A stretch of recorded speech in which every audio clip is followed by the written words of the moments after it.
Okay, yung mga recipes natin tonight, regular size potato, tapos isang carrots, and then half of this, half ng ating onion, and kailangan din natin ng garlic. Ito. Tapos, kailangan natin ng green peas, konting tomato sauce, and of course, hindi mawawala ang ating oil. Ito din, kailangan din natin itong pineapple chunks.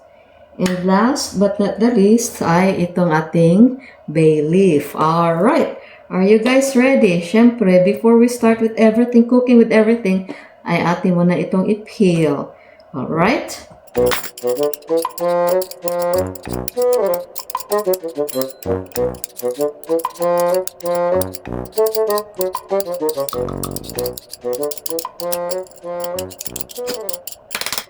Tapos, ito na naman. Konti lang na peeling kasi malinis na ito eh. Parang dininis na doon sa manufacturer. Yung mga harvester. Alright. And then, ating puputulin. Bawat end. Tapos, kailangan din natin ng half na yan. Pinagay lang natin ito dito. Dito na lang siguro.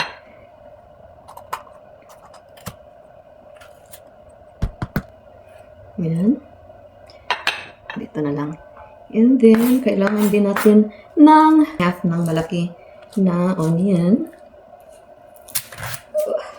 Atin lang i-prepare lahat ng mga ingredients para diretso-diretso na tayo magluto. Yan. This our extra. So, ito dito lang ito lalagay. And then, kailangan natin ng 3 cloves of garlic. Okay. Tanggalin lang natin ang balat. Up. Yan.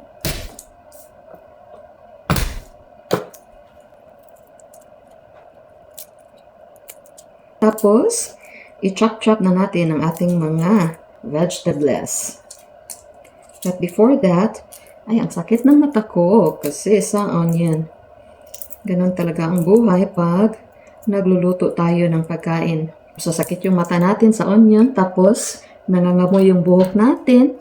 Okay? So, ito, lagay ko lang kasi hugasan yan. Sakit ng mata ko. So, ito, ilagay natin doon sa ating na-save na compost. Yung na-save natin na rice water para sa ating compost. Alright. So, ilagay lang natin ito dito. And itong rice water natin ay dapat mag-fermented siya. So, you have to let it sit for 3 days, and then after that, magiging magbuting fertilizer na siya. So, ilagay natin ito dito mamaya doon sa ating mga taniman.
Alright, ito yung ating mga measuring cups. So, this is 1 cup.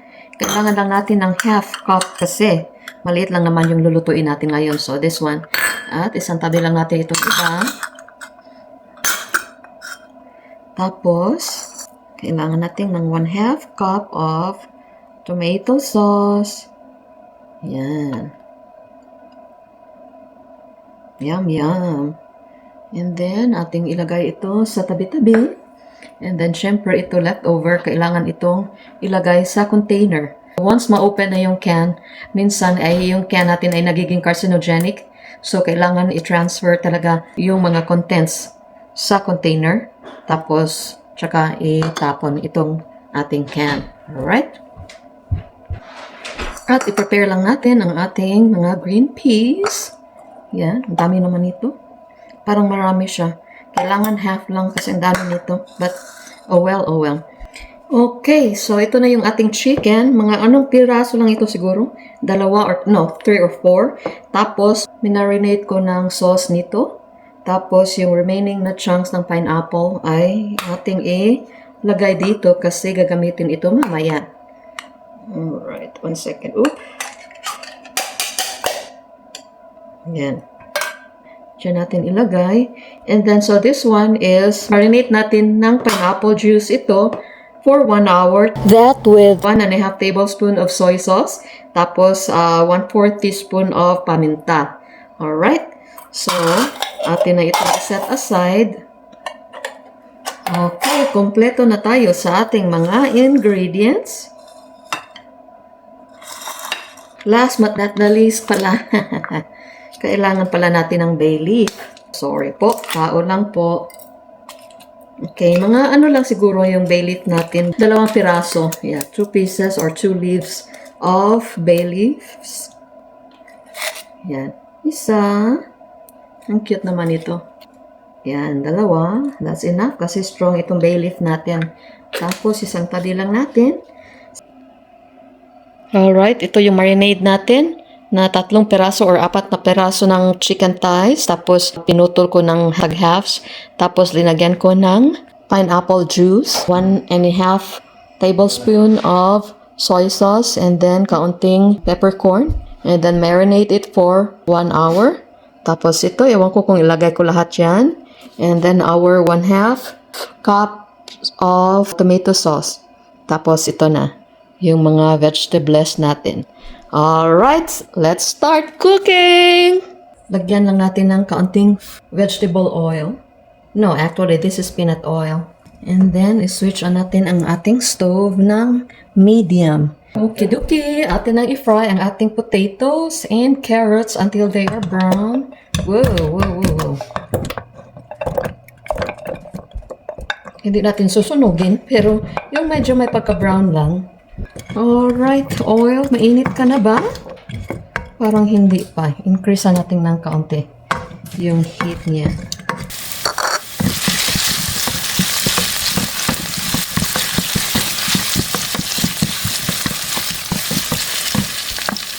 Kailangan din pala natin ng 1 cup of water. Yan. Tapos dito lang natin ilagay para ready na siya. Okay, kailan pa ba magiging brown? Medyo may pagka-brown na siya. Stir it for another 1 minute. Alright. So, i-transfer lang muna natin itong ating mga potato at saka ating carrots. We will set them aside.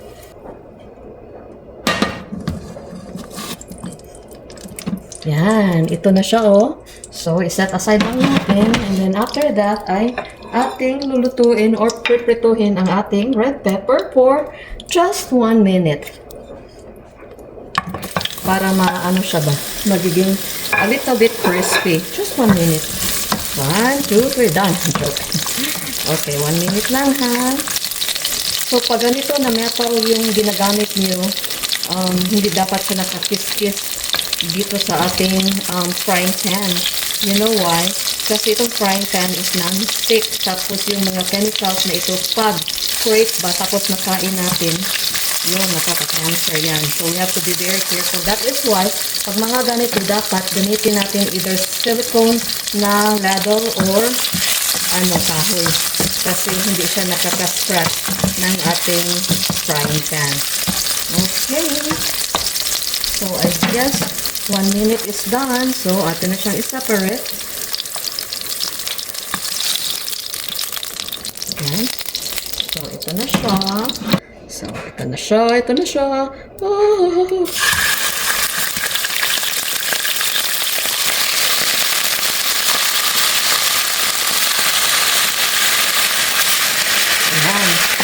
Tapos yung sauce na ay ating i-set aside. Okay, atin lang siyang i-turn and see if it's already brown. Pagka brown na, ay atin na siyang tatanggalin. Hindi pa siya masyadong brown. But yeah, we'll wait it until it turns brown. Alright, habang nag-brown siya dyan, ay ating ilistit ang ating mga hermentado dito. And then, magluluto tayo ng kanin. The good thing about kanin, if you cook it on the stove top, ay madali lang siya talaga. 5 minutes or so ay luto na. So, walang problema. Medyo 2 scoop yung gagamitin natin ngayon because ang asawa ko ay siguro ko tayo sa favorite sa niya yung chicken ng mga adobo, chicken, anything chicken. Yan. At atin lang siyang hihugasan. Okay, Vicky, lutuin na natin ang ating rice. Yan. So, separate natin at dito natin ilalagay. Yum. Smells good. Really smells good. Okay. Ating i-saute ang ating onion and garlic hanggang gumango siya. Ayan.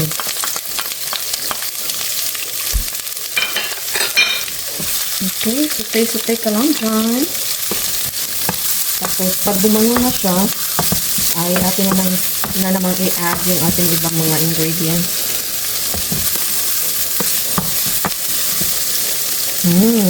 Wow, smells so good. Sarap. Oh gosh, it smells so good. Oh, lang natin yun. Joke. Okay, now ay atin ang ibalik ang ating chicken. Chicken. Parang ano siya, no? Tuyok inasal or mang inasal. Yan.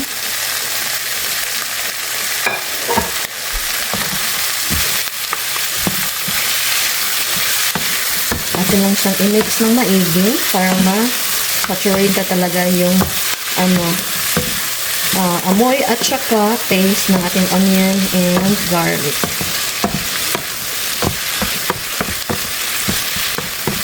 Mukhang masarap ito. Mukha lang sana. This is my first time doing this, guys. So, sana nagustuhan ng asawa ko. Kaya lang, alam niyo yung asawa ko, kumain na siya.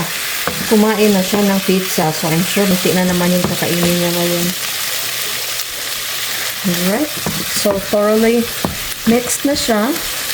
Tapos, yung marinade sauce natin kanina ay ating ilagay dito. So, yan. Woohoo! Okay. And then, ilagay natin yung 2 nating bay leaf. Yan. Tapos,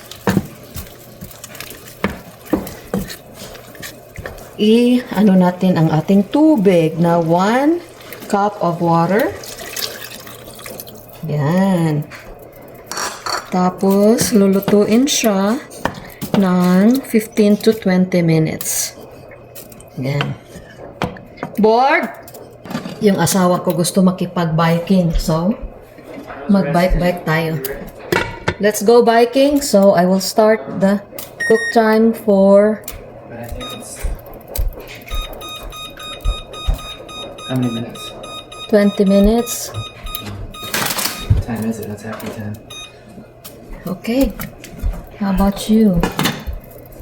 Lagay lang natin ito sa low for now para hindi siya masunog. On that morning, right? They were working one of the towers and they died in the attack. And it's like, you're thinking, man, if they survive, they'd be in their 50s right now. Right, yeah. And someone posted something about, I just turned 54 yesterday, so their birthday was a day before mine. Oh. And it's kind of like they would be 50. They would have celebrated their 54th birthday just like I did. And it's like just Very sad. And then she said, you just understand how fleeting life can be.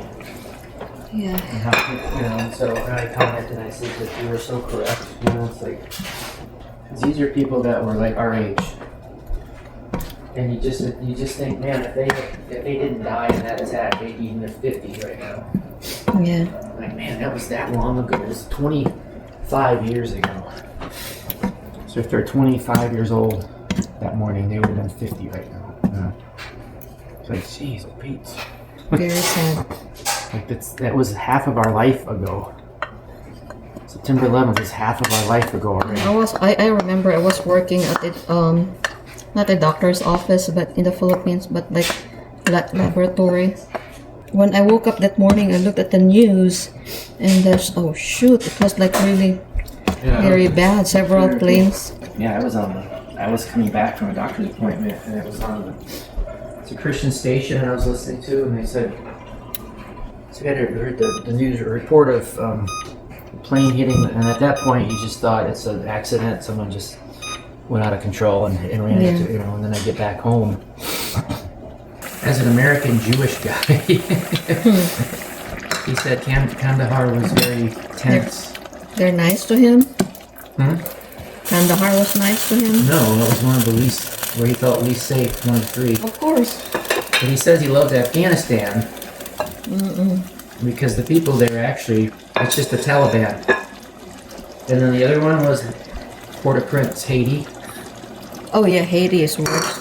With the gangs, and there's a video of him where he's with the guide, and he's got a camera, and he has to hide it a few times. He says, I don't know what's going to happen here. This is kind of scary. That's crazy.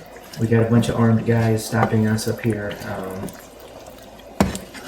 And he said apparently his guide was kidnapped later, like a few months after he visited. Really? The guide was kidnapped. Oh my, I don't know. Hopefully he's okay. sad.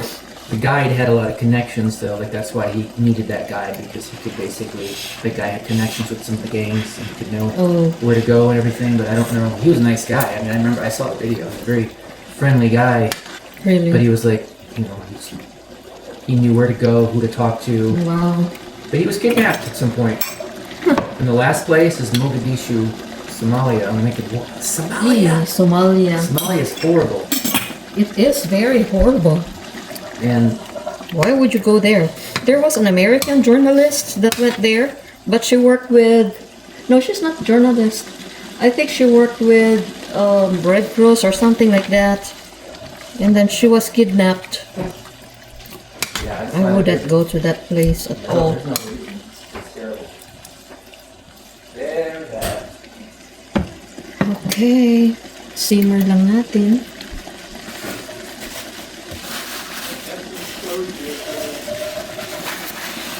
Did it stop raining?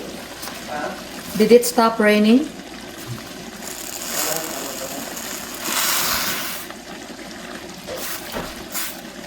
I think here's some clothes for you. No. Folding again? These are the ones that were in there and they weren't quite dry yet. Like, come on, man.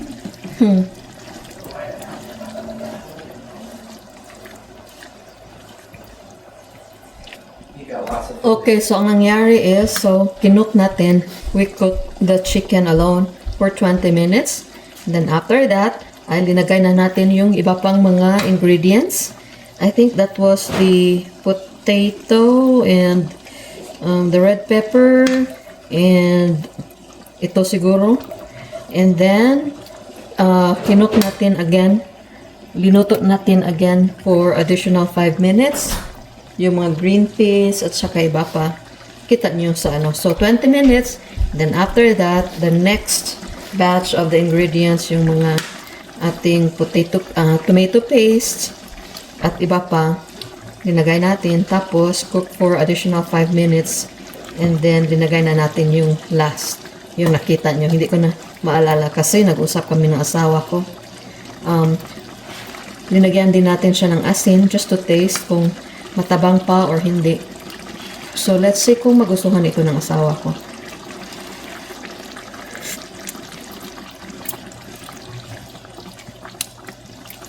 I don't know. I couldn't decide kung matabang ba siya or hindi. Ay, nako. Lagyan natin ng additional. Kasi i-mix naman ito sa rice. So, ma-neutralize lang yung alat niya if maalat siya. So, yan. Kain na kami.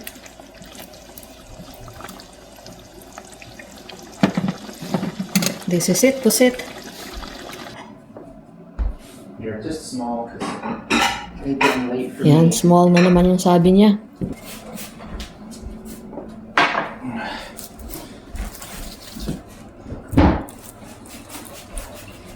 Okay, ito lang yung simpleng dinner namin. Hindi simple kasi biyaya ito ng Panginoon.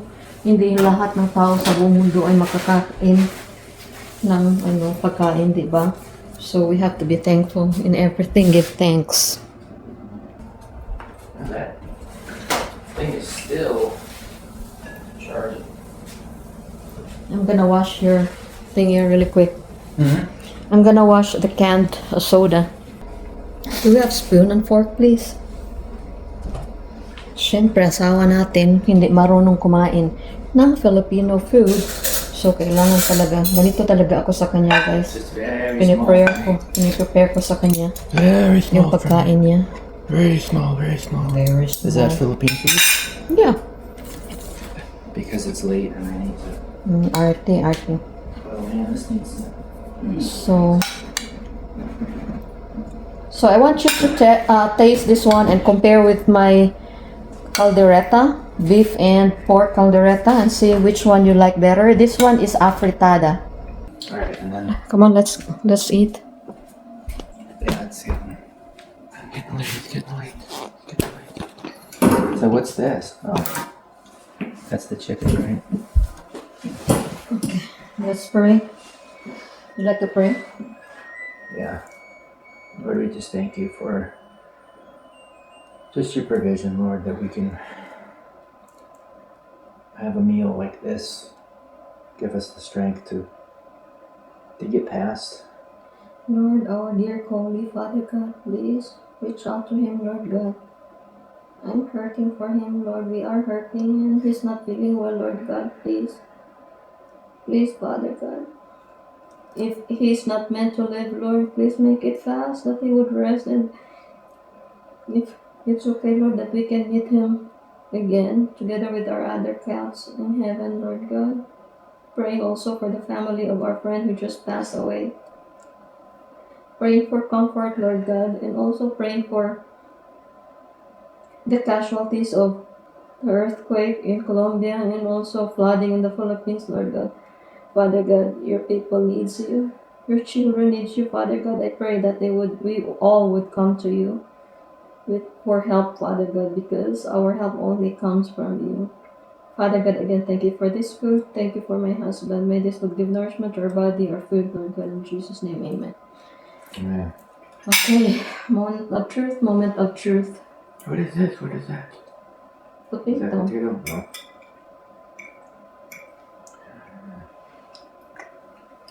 Have to let it cool. Cool. Mm. It's not super warm.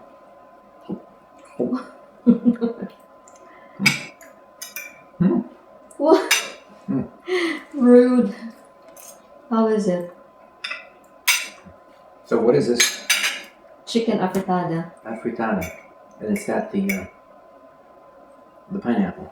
Mm-hmm. Is that what that is? No. Is it? No, I know you don't like the pineapple, so I had to handpick it out. I like the pineapple. Yeah, right. Not That's good. what you told me before. What? I cooked a menu with pineapple. I said no pineapple. Mm. Cilantro is what that was. Mm-mm. No, pineapple, I don't mind. I videotape it, so I'm gonna show it to you. But how is it? I said no, but I like pineapple and stuff. Huh? That makes me love softer. Rude. So 1 to 10. I don't know. 7.6. 7 things. Not too bad. And what is a 10? I don't know what a 10 is. Happy's Pizza maybe is a 10. Pizza. Do you want more rice? Ooh, no, it's late. I gotta get my. I gotta start my nap soon. You want me to shred your chicken? Hmm? So do you like it? Generally, you like it? Yeah, I don't dislike pineapple. I mean, generally, the food, the dinner. Yeah, but what about this? I haven't tried this Yeah, one let's see if you like that. yet. Oh. Arty. Arty. No. Is it a thumbs up or thumbs down? So not quite all the way up. That's why What? Snappy's Pizza. Rude. Right there. Snappy's Pizza. Pizza is like that, but this one is like that. That's mean. But you like it though? Yeah. I'm Okay. eating it. Alright, very Snappy's good. Pizza. 9.8 gas. 10. Mean.